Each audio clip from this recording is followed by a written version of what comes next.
Assalamualaikum warahmatullahi wabarakatuh.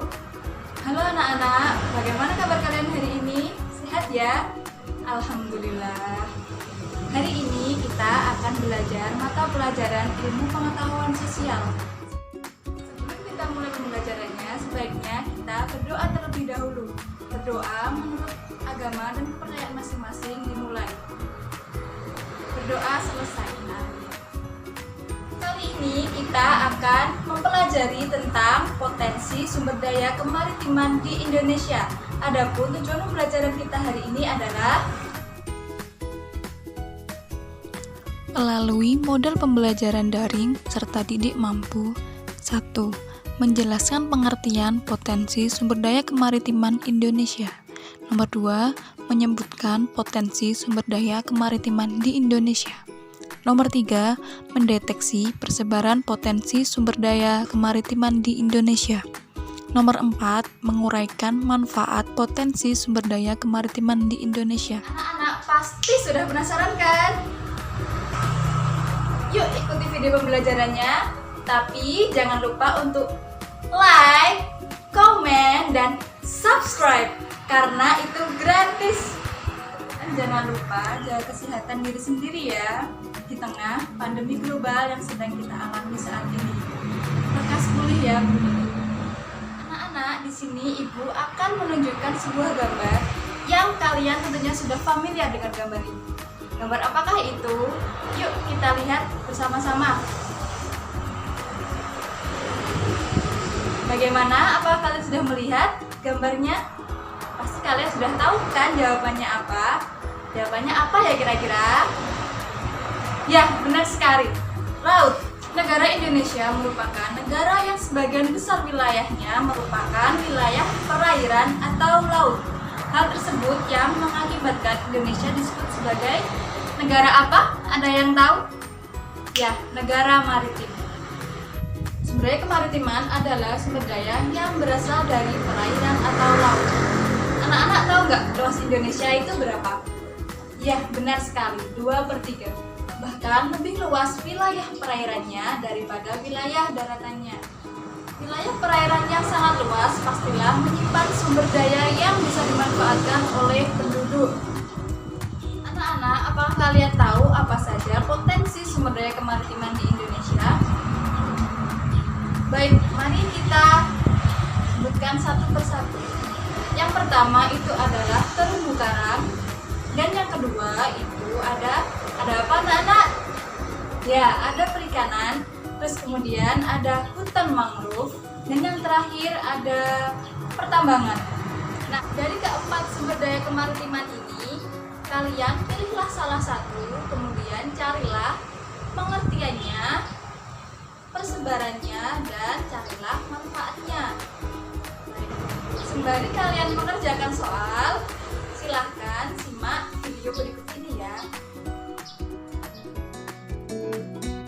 Laut Indonesia diperkirakan memiliki potensi sumber daya ikan 6,4 juta ton per tahun yang tersebar di seluruh perairan wilayah Indonesia dan perairan zona ekonomi eksklusif Indonesia. Indonesia menjadi salah satu negara bahari yang memiliki kawasan terumbu karang yang luas, mencapai 7.500 km.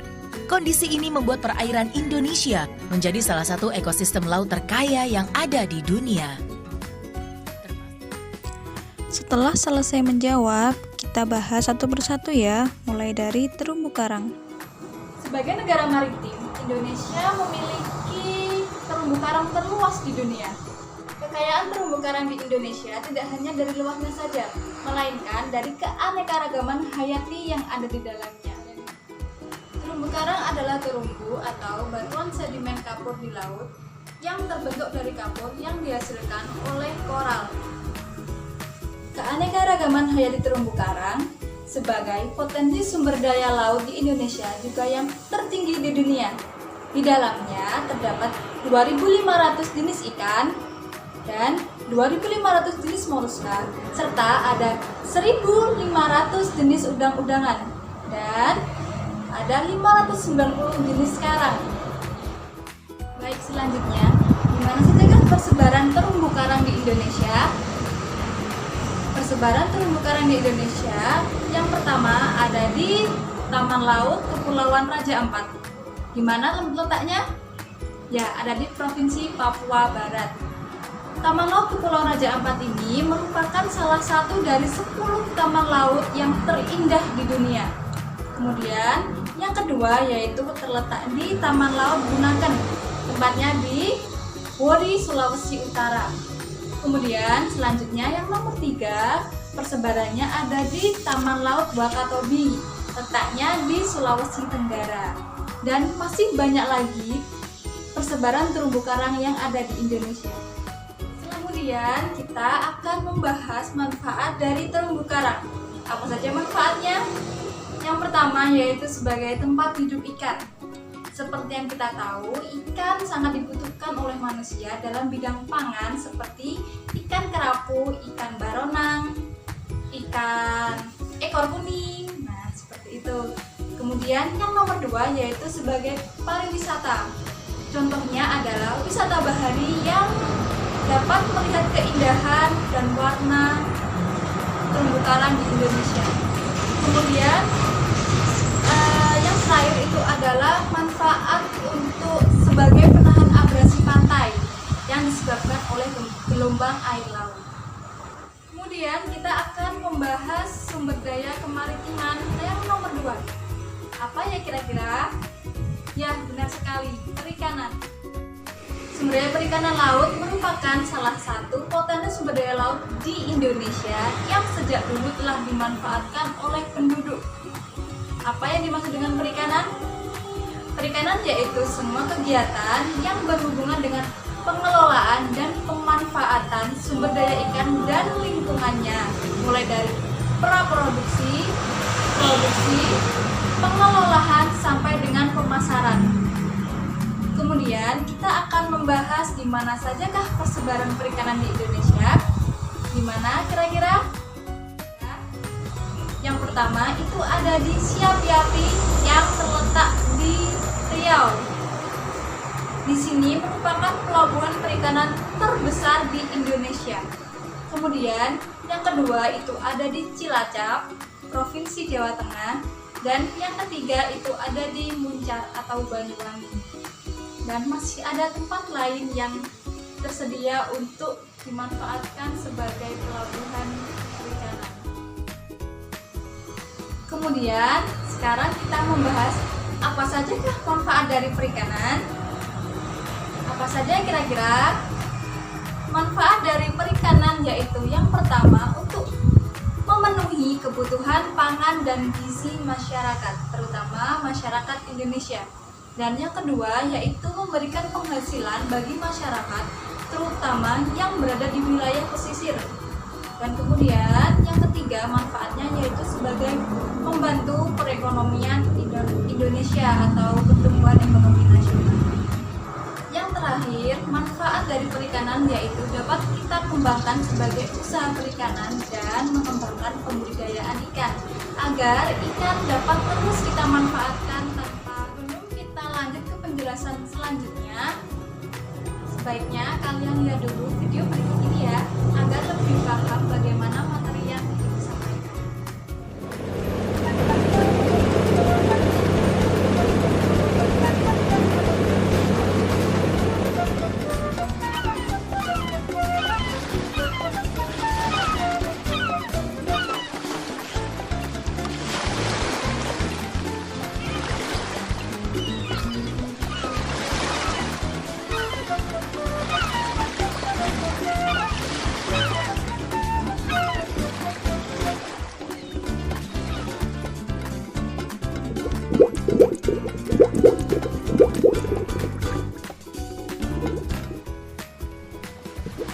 Hai semua, Perkenalkan, saya Leon. dan saya Krabby. Kami berdua akan menemani para penonton untuk mengenal lebih jelas mengenai apa itu terumbu karang dan hutan mangrove dan mengapa mereka harus dilestarikan. Benar. Terumbu karang merupakan ekosistem pantai tropis yang terbentuk dari susunan batuan kapur yang dihasilkan oleh hewan karang. Walaupun terlihat seperti batu, tapi terumbu karang itu makhluk hidup loh. Terumbu karang berfungsi sebagai tempat bagi ikan, udang, dan teripang maupun penghuni laut lain untuk hidup, mencari makan, bertelur, dan berkembang biak. Terumbu karang bisa rusak juga ya. Ya, terumbu karang juga bisa rusak. Banyak penyebab rusaknya terumbu karang. Pertama, karena rusak akibat bahan peledak, racun, bubu, troll, dan alat-alat penangkap ikan lainnya yang tidak ramah lingkungan. Kedua, pencemaran berupa pembuangan limbah padat atau cair ke dalam lingkungan pantai dan laut. Ketiga, pembuangan jangkar ke daerah terumbu karang, pembangunan kawasan pantai yang tidak memperhatikan lingkungan, penambangan pasir, dan batu karang. Keempat, perubahan suhu air laut karena pemanasan global. Kelima, peningkatan kekeruhan air laut dan penyakit yang menyerang terumbu karang. Wah, seram sekali. Terus apa akibatnya jika terumbu karang rusak? Jika terumbu karang rusak, maka ikan-ikan, udang, teripang, maupun makhluk-makhluk laut lainnya akan kehilangan tempat tinggal, tempat mencari makan, dan tempat berkembang biak. Hal ini menyebabkan jumlah ikan, udang, dan makhluk laut lainnya berkurang. Bukan hanya nelayan loh, tapi juga sektor-sektor industri lain yang membutuhkan bahan utamanya dari laut, seperti bidang usaha rumput laut, obat-obatan, mutiara, dan lainnya. Selamat sore, Pak Nelayan. Halo Krabby dan Leon, sedang apa kalian? Kami sedang berjalan-jalan melihat terumbu yang rusak. Iya, sekarang makin sulit mencari ikan karena terumbu karang tempat tinggal ikan rusak semua. Seharusnya kan dipelihara dan dilindungi. Bagaimana cara melindunginya, Pak Nelayan? Cara melindungi terumbu karang ada berbagai macam. Di antaranya yaitu, jika akan memancing ikan, janganlah menggunakan racun atau bahan peledak. Gunakanlah kail dan jaring. Kemudian, jangan juga membuang sampah di laut atau pantai. Karena sampah juga dapat merusak ekosistem laut seperti terumbu karang dan hutan mangrove. Terakhir, jangan pernah menginjak, mengambil, atau merusak terumbu karang. Gitu ya. Terima kasih untuk infonya, Pak Nelayan. Sama-sama, Krabby. Baik, bagaimana? Apakah kalian sudah menyimak videonya? Sudah paham kan apa yang dimaksud dengan perikanan dan terumbu karang? Selanjutnya, kita akan membahas potensi sumber daya kemaritiman yang selanjutnya, yaitu apa kira-kira? Hutan mangrove. Nah, sekarang Ibu mau menjelaskan apa sih yang dimaksud dengan mangrove? Hutan mangrove merupakan hutan yang berada di lingkungan perairan Payau yang letaknya di daerah pasang surut air laut. Kenapa sih kok dinamakan hutan mangrove? Jawabannya adalah karena pepohonan yang hidup di hutan ini didominasi atau hampir semua adalah pepohonan apa kira-kira anak-anak?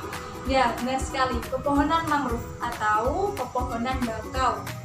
Selanjutnya, kita akan membahas apa saja manfaat dari keberadaan hutan mangrove. Apa saja ya kira-kira? Apa ya? Ayo, siapa yang bisa menebak? Betul sekali, sebagai mencegah intrusi air laut. Apa sih intrusi air laut? Intrusi air laut merupakan perembasan air laut ke daratan sehingga akan menyebabkan mata air yang ada di daratan berubah menjadi air payau. Kemudian yang kedua yaitu mencegah abrasi pantai. Pasti kalian sudah tahu kan apa pengertian dari abrasi? Ya, abrasi merupakan erosi yang disebabkan oleh ombak laut. Kemudian yang ketiga manfaatnya yaitu sebagai penyaring alami, terlebih dari sampah-sampah yang berserakan. Akar bakau bisa mempercepat penguraian sampah organik sehingga tidak akan mengotori daerah pantai. Kemudian yang keempat apa kira-kira anak-anak jawabannya? yaitu sebagai tempat pariwisata. Penataan yang indah akan mengundang wisatawan untuk mengunjungi hutan ini.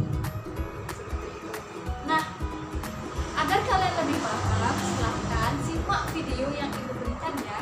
Silahkan disimak. Nah, sekarang saya akan ke hutan mangrove. Kalian mau ikut? Mau. Krabby kan tinggal di sana. Iya.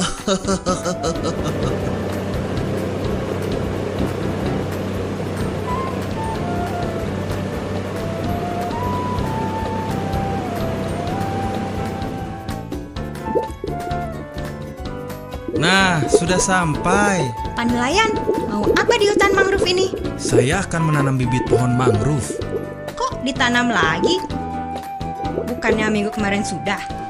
Karena fungsi hutan mangrove yang sangat penting, sama seperti terumbu karang, hutan mangrove pun berfungsi sebagai tempat tinggal ikan-ikan, udang, kepiting maupun binatang air lainnya.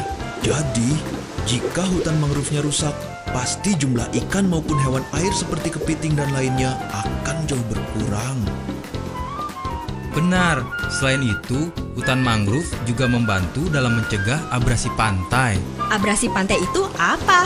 Abrasi pantai adalah pengikisan pantai oleh gelombang air laut. Pantai yang tidak ada hutan mangrove lama-lama akan habis dan rusak akibat gelombang air laut yang terus-menerus. Nah, disinilah fungsi hutan mangrove. Selain itu, hutan mangrove adalah benteng penahan jika terjadi gelombang besar, seperti gelombang tsunami. Hutan mangrove akan menahan gelombang besar tersebut. Oleh karena itu, hutan mangrove sangatlah penting. Jangan pernah merusaknya. Jadi, bagaimana cara melestarikannya? Hutan mangrove dapat dilestarikan dengan cara melakukan penanaman kembali. Tanami kembali hutan mangrove yang rusak dan gundul dengan bibit-bibit bakau baru. Karena itu, Bapak dan penduduk pinggir pantai di sini selalu aktif dalam menanami hutan mangrove. Oleh karena itu, kita harus menjadikan wilayah hutan mangrove sebagai daerah yang dilindungi, bebas dari sampah dan limbah. Karena hutan mangrove dan terumbu karang dilindungi secara hukum. Wah, mari kita menjaga hutan mangrove. Terumbu karang juga dong. Benar, benar. Mari bersama menjaga terumbu karang dan hutan mangrove.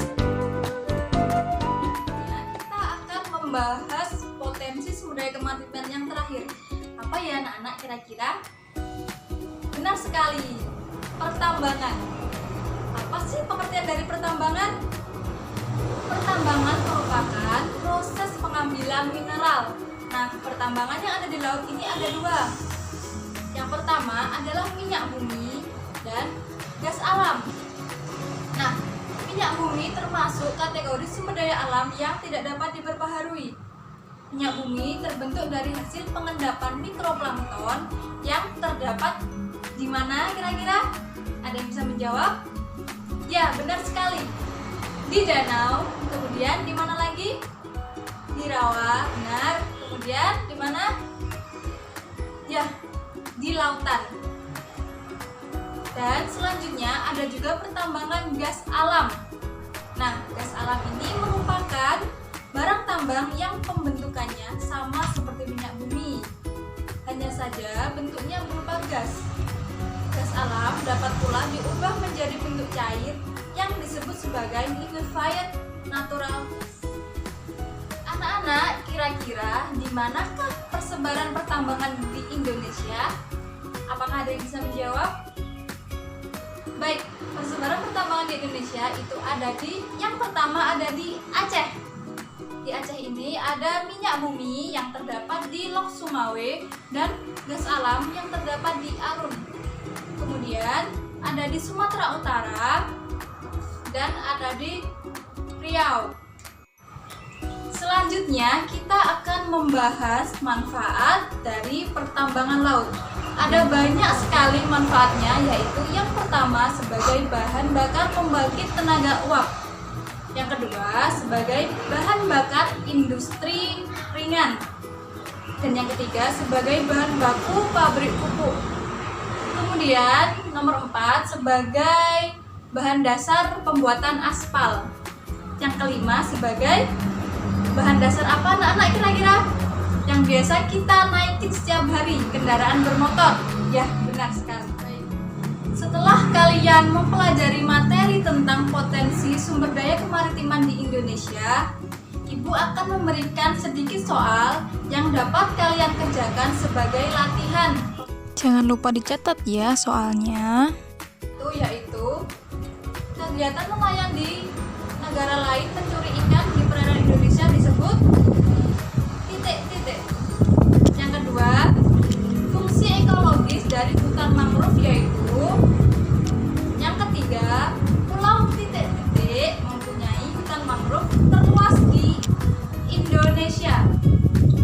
Kemudian nomor 4, pelabuhan perikanan terluas di Indonesia terletak di. Dan yang kelima, minyak bumi terbentuk dari titik-titik. Nah, gampang sekali kan soalnya? Silahkan kalian kerjakan. Setelah belajar tentang sumber daya kemaritiman di Indonesia, kira-kira apa kesimpulan yang dapat kita ambil ya anak-anak? Ya, benar. Indonesia memiliki berbagai kekayaan alam termasuk kekayaan laut.